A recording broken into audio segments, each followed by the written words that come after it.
Bonjour et bienvenue dans cette troisième et dernière série ou partie des séries de tutoriels sur Excel pour utiliser les graphiques et les outils qui viennent avec ces graphiques ici.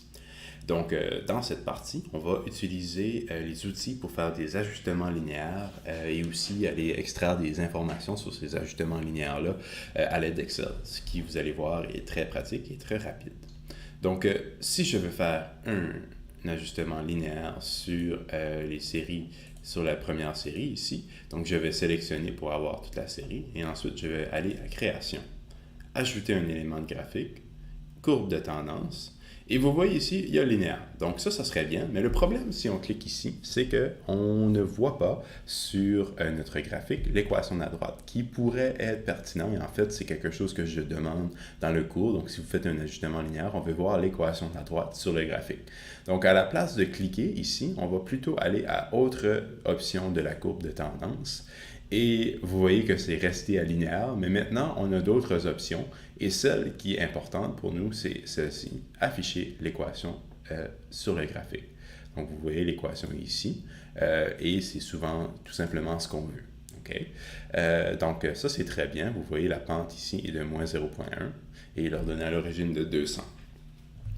Donc maintenant, lorsqu'on travaille de cette façon ici, en fait, ça nous donne un petit problème parce que ça se peut que la valeur 0,1 ici, on n'est pas certain si c'est concorde à nos chiffres significatifs et autres. Okay? Donc, des fois, il y a des arrondissements qui se font à l'intérieur d'Excel qui fait en sorte que cette valeur-là, puis ça pourrait être, il y a plusieurs chiffres significatifs qui ont été arrondis qu'on ne voulait pas qu'ils soient arrondis. Donc, je vais vous montrer une manière d'extraire la pente sans tracer de graphique. Donc, on peut le faire directement dans les cellules à l'aide des différentes fonctions de Excel. Donc, ici, je vais écrire pente, série 1. Okay. Et dans la cellule juste à côté, je vais la mettre juste ici pour qu'on puisse voir. Donc, ce qu'on va faire, c'est qu'on va utiliser une fonction de Excel qui s'appelle pente. Donc, si je mets égal, donc lorsqu'on fait une fonction dans une cellule, on doit d'abord mettre égal. Je vais écrire pente, P-E-N-T-E, tout en majuscule, et vous voyez que ça renvoie une fonction qui existe déjà. Attention, si vous avez le logiciel en anglais, les fonctions sont différentes, donc ce serait plutôt slow. J'ouvre une parenthèse, et ici, on voit les paramètres d'entrée de la fonction. Donc, la première chose que je dois entrer, c'est la valeur y connue. Ceci, ça correspond aux valeurs y qu'on a juste ici. Donc, je vais sélectionner la plage de données qui correspond à ceci. Et ensuite, je dois appuyer, vous voyez, c'est peut-être un peu petit, mais il y a un point-virgule. Donc, c'est très important de mettre le point-virgule, sinon ça ne fonctionnera pas. Donc, je mets un point-virgule et je fais la même chose avec les x connus. Donc, je mets les valeurs de x qu'on a juste ici. J'appuie sur Entrée. Et maintenant, on a la pente de la série 1 ici.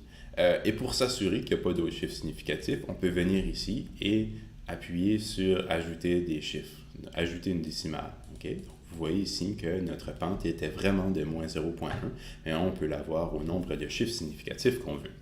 Donc, tout ceci, c'est très intéressant. Il y a une dernière chose que je veux vous montrer qui est un peu plus avancée, mais qui peut être très utile. Et c'est en fait comment fait-on pour estimer l'incertitude sur la pente de notre graphique. Donc, vous avez vu dans les prélabs la façon dont je vous ai montré avec les droites extrêmes qui tiennent compte des barres d'erreur. Et ici, la méthode haute, c'est une méthode plutôt statistique qui a été implémentée. C'est un algorithme qui a été implémenté dans Excel. Et cette méthode va permettre de calculer une estimation de l'incertitude à partir d'argumentation statistique. Donc, dans l'annexe, je vais vous donner des références si vous êtes intéressé. Mais pour le moment, on va tout simplement utiliser l'outil sans nécessairement comprendre tous les détails de l'algorithme qui sont derrière cet outil. Donc, pour l'utiliser, vous allez voir, c'est un petit peu plus compliqué. Alors, soyez attentifs et suivez les mêmes étapes que je vais faire. Donc, pour faire ceci, on va utiliser une autre fonction qui s'appelle droite règle. Et celle-ci utilise plusieurs cellules. Donc, on va préparer le terrain comme il faut. Donc, je vais écrire ici série 1. Ensuite de ça, ici, je vais écrire valeur.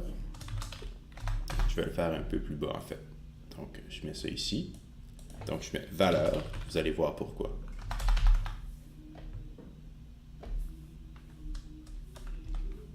Valeur. Et ensuite, incertitude.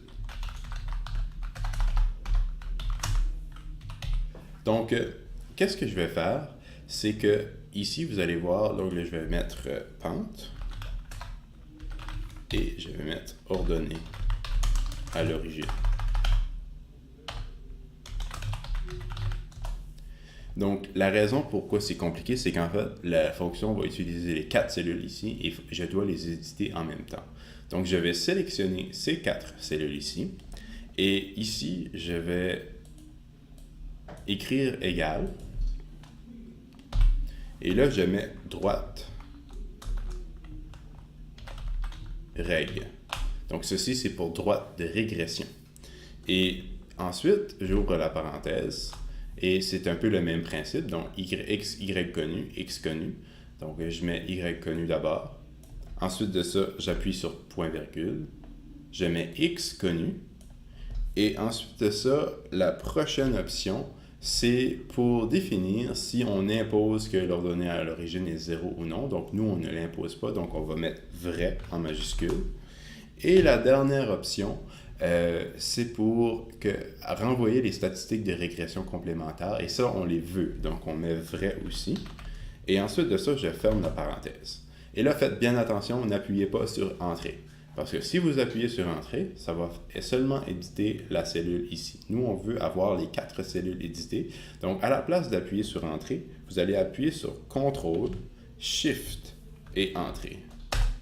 Et là, vous voyez que ça le fait en sorte que maintenant, il y a une sorte d'accolade qui se passe ici. Et ceci, ça nous donne l'option de, finalement, d'avoir les différentes valeurs ici que nous avons indiquées comme il faut. Donc, pour bien lire ce graphique ici, qu'est-ce qu'on a? On a que la pente avec sa valeur ici. Ensuite de ça, l'ordonnée de l'origine avec la valeur ici. Et on a l'estimation de l'incertitude de ces valeurs ici. Et là, je remarque en fait que je ne vous ai pas montré le meilleur exemple pour ceci parce que c'est un exemple où est-ce que j'ai fait des valeurs qui suivent exactement la droite. Donc, la seule incertitude qui existe ici, c'est de l'incertitude d'arrondissement numérique. Donc, il n'y a aucune incertitude. Mais si vous utilisez cette méthode ici avec des valeurs expérimentales, des données expérimentales, vous allez vous rendre compte que les incertitudes ici seront beaucoup plus plausibles et ça va justement tenir compte du fait que la droite ne passera pas parfaitement sur chacun des points. Et cette incertitude, donc ça peut être utilisé dans vos rapports, si vous voulez, comme une estimation de l'incertitude pour vos données. Mais faites attention, justement, de bien faire l'édition ici des cellules. Donc, si jamais vous faites une erreur, je peux vous montrer, par exemple, si j'avais appuyé sur Entrée ici, donc si je clique seulement sur la cellule ici et que j'appuie sur Shift Entrée de nouveau, donc en fait, non, ça ne fonctionne pas comme je pensais. Donc, on va le laisser comme ça. Si vous avez des difficultés, plutôt recommencez juste en essayant de suivre très bien la démarche que je vous ai montrée. Donc, ceci complète le dernier tutoriel sur les droites de régression linéaire. J'espère que cela vous aura été utile. Merci beaucoup pour votre attention.